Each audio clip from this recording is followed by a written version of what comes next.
નમસ્કાર મિત્રો, આજના વર્ચ્યુઅલ ક્લાસમાં આપનું હાર્દિક સ્વાગત છે.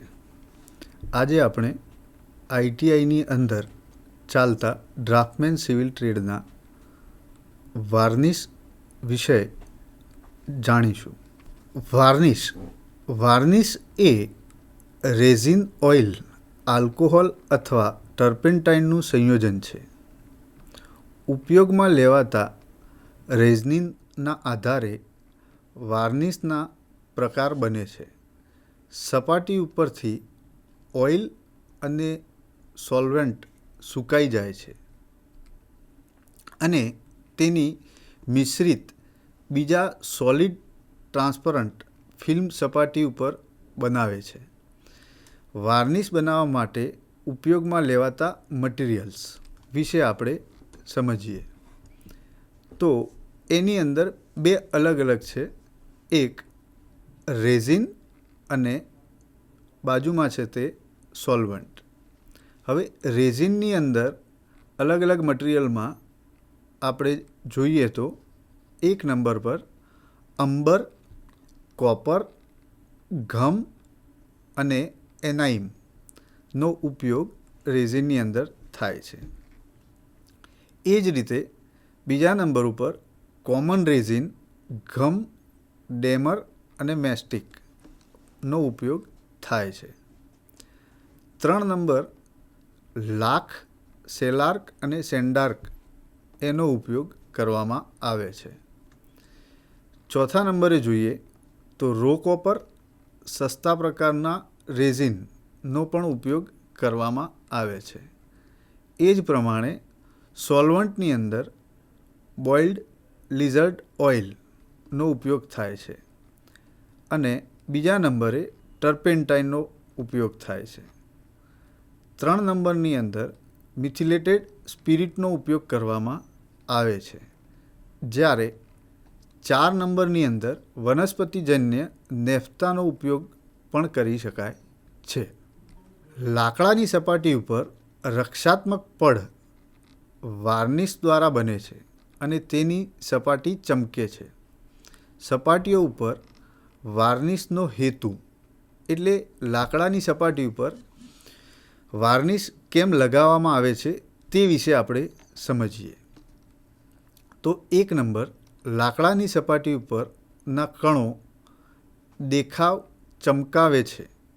એટલે કે જે નેચરલ લાકડાના જે નાના નાના કણ અંદર બનેલા હોય છે તે વાર્નિશ લગાવવાથી તેના ઉપર ચમક આવે છે. તેથી આ વાર્નિશનો ઉપયોગ સપાટી ઉપર કરવામાં હોય છે. 2 નંબર પર જોઈએ તો પેઇન્ટેડ સપાટીઓને ચમકાવે છે. એટલે કે જે સપાટી પેઇન્ટેડ હોય છે એને વાર્નિશ કરવાથી તે સપાટી ઉપર ચમક આવે છે અને તે દેખાવે સારી લાગે છે. 3 નંબર વાતાવરણની અસરથી પેઇન્ટેડ સપાટીઓને રક્ષણ આપે છે.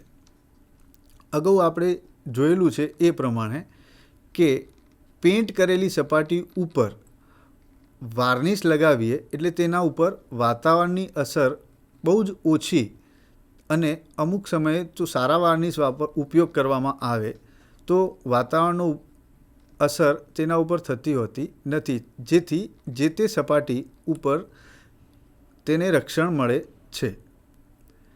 આઇડલ વાર્નિશના લાક્ષણિકતાઓ જોઈએ તો characteristic of the ideal varnish એટલે વાર્નિશની જે સપાટીનો ઉપયોગ કરવામાં આવે છે તે વિશે સમજીએ. 1 નંબર તે સપાટીઓએ ચમકતી બનાવે છે તેવી હોવી જોઈએ. 2 નંબર તે ઝડપથી સુકાઈ જાય અને સપાટીઓને ફિનિશિંગવાળી એક સમાન બનાવવા જોઈએ. 3 નંબર વાતાવરણની અસર થવાથી વાર્નિશનો કલર ઓછો થઈ જવો જોઈએ નહીં. 4 નંબર વાર્નિશ દ્વારા ટફ, હાર્ડ અને ડ્યુરેબલ સપાટી એટલે કે ફિલ્મ તૈયાર થવી જોઈએ. 5 નંબર તે સુકાઈ ગયા બાદ સંકોચવી કે ફાટી જવી એટલે કે તિરાડ પડવી જોઈએ નહીં. હવે આપણે જોઈએ એ પ્રમાણે કે વાર્નિશની સારી લાક્ષણિકતાઓના આ જે મુદ્દાઓ હતા એની અંદર સપાટી ચમકતી બનાવવી, એટલે વાર્નિશ જે સપાટી ઉપર લગાવવામાં આવે એ સપાટી ચમકતી હોય તો જ એ સારું વાર્નિશ કહેવાય. તે જ પ્રમાણે 2 નંબરના પોઈન્ટ ઉપર જોઈએ તો તે લગાવવામાં આવે એ સમયે ઝડપથી સુકાય અને તે સપાટી એક સમાન રીતે ઝડપી સુકાઈ અને એક સમાન રીતે સારું ફિનિશિંગ આપે, તેને સારા વાર્નિશ તરીકે ઓળખવામાં આવે છે. તે જ પ્રમાણે 3જા નંબરે આપણે જોયું તે રીતે કે વાતાવરણની અસર થવાથી વાર્નિશના કલરમાં ઓછું થવું એ સારા વાર્નિશની લાક્ષણિકતા ન થવી જોઈએ, વાતાવરણની અસર ન થવી જોઈએ. 4 નંબર ઉપર વાર્નિશ દ્વારા ટફ, હાર્ડ અને ડ્યુરેબલ સપાટી ફિલ્મ તૈયાર થવી જોઈએ. એટલે જે સપાટી ઉપર આપણે વાર્નિશ લગાવીએ તે એકદમ કડક એટલે ટફ, સારી અને મજબૂત હોવી જોઈએ. ડ્યુરેબલ સપાટી એટલે કે ફિલ્મ સાદી એકદમ ચમકવાળી સપાટી થાય તો એ વાર્નિશ સારું છે એવું કહેવામાં આવે છે.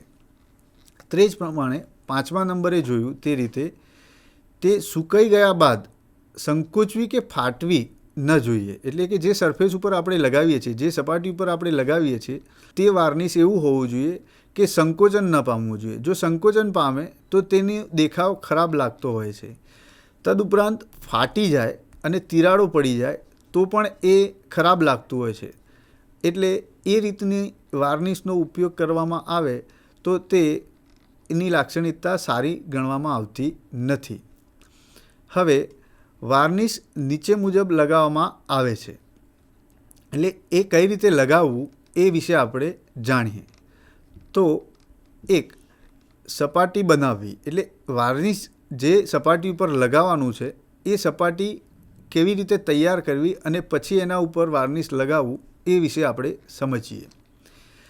લાકડાની સપાટીને સેન્ડપેપર વડે ઘસીને લીસી અને નાના હોલ, તિરાડો એ દૂર કરી સપાટીને સપાટ બનાવો. નોટિંગ એટલે લાકડામાં રહેલી ગાંઠોને ઢાંકવા, કવર કરવા માટે આ પદ્ધતિ હોય છે. ગાંઠોને ભરવા માટે રેડ લેડ ગ્રાઉન્ડમાં ગ્લુ અને પાણી મિક્સ કરી ભરવામાં આવે છે. ત્યારબાદ તેને સુકાવવા દેવામાં આવે છે. એટલે કે નોર્મલ જે લાકડું હોય છે કે જેનો ઉપયોગ જે વસ્તુ બનાવવા માટે કરવામાં આવતો હોય એના પહેલાં એની અંદરની રહેલી નાની ગાંઠોનો દૂર કરવામાં આવે છે.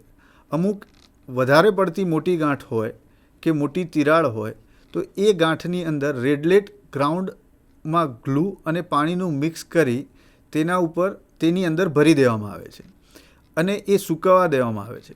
પછી આ નોટિંગનું પૂર્ણ થતાં આપણે વાર્નિશનો ઉપયોગ તેના ઉપર એ સપાટી ઉપર આપણે કરી શકીએ. સૂકવ્યા બાદ તેની ઉપર ગરમ ટર્પેન્ટાઇન ઓઇલનું એક પાતળું પડ લગાવવામાં આવે છે.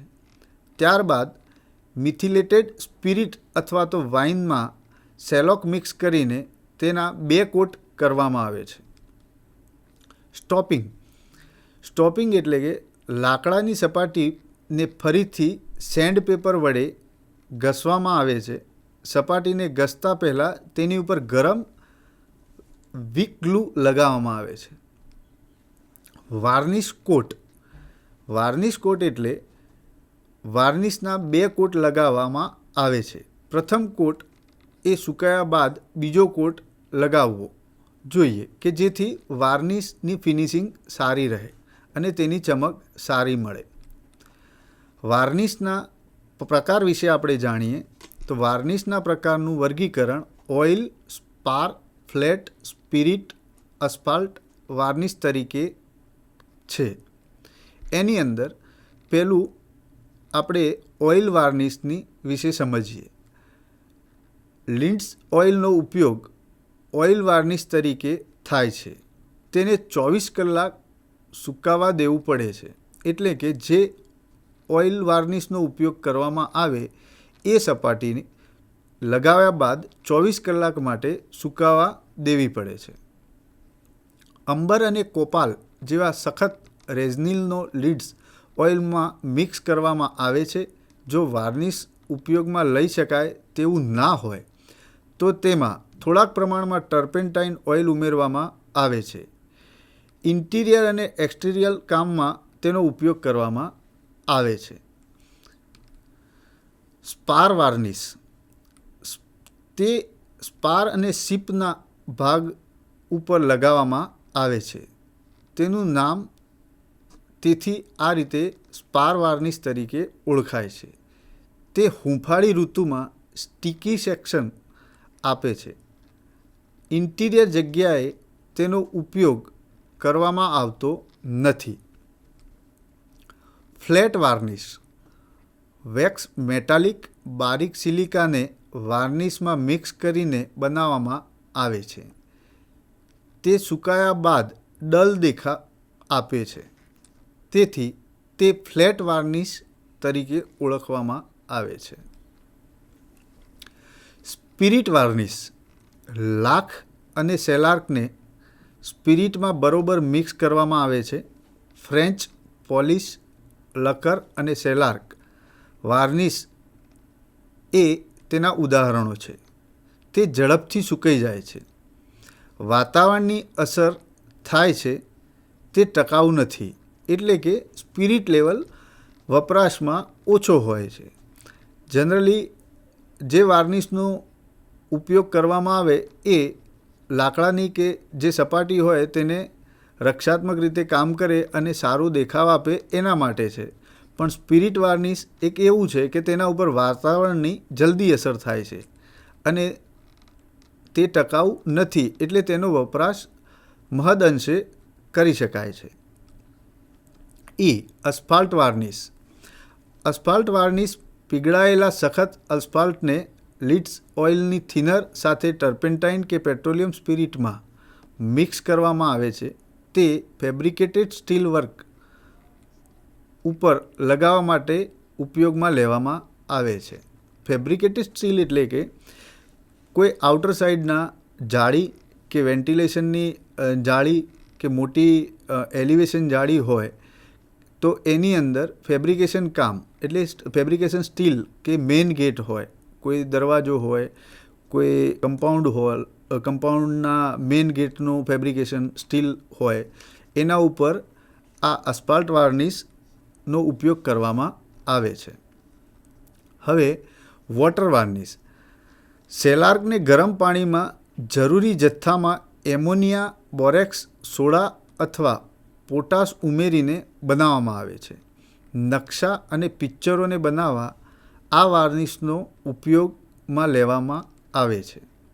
હવે આપણે જે આ વોટર વાર્નિશ છે એ જ્યારે કોમ્પ્યુટરની શોધ નહોતી થઈ કે પ્રિન્ટરની શોધ નહોતી થઈ એ વખતે તેનો ઉપયોગ નકશાઓ બનાવવા માટે અને પિક્ચરોના પોસ્ટર મતલબ નોર્મલ પિક્ચર આપણે જે હોય કે કોઈ જાહેરાતનું બેનર બનાવવું છે કે બીજી કોઈ એડવર્ટાઇઝ માટેનું બેનર બનાવવું છે, એના અંદરના પિક્ચરોનો ઉપયોગ માટે આ વોટર વાર્નિશનો ઉપયોગ કરવામાં આવે છે.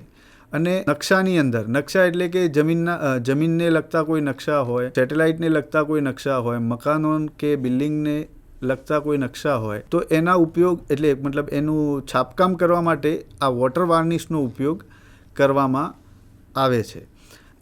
તો આ રીતે આપણે આજે વાર્નિશ વિશે સમજ્યા. આ સમજ આપવા માટે હું આપના આગળ વર્ચ્યુઅલ ક્લાસરૂમના માધ્યમથી હાજર થયો અને તમે મને સાંભળ્યો એ બદલ આપનો ખૂબ ખૂબ આભાર.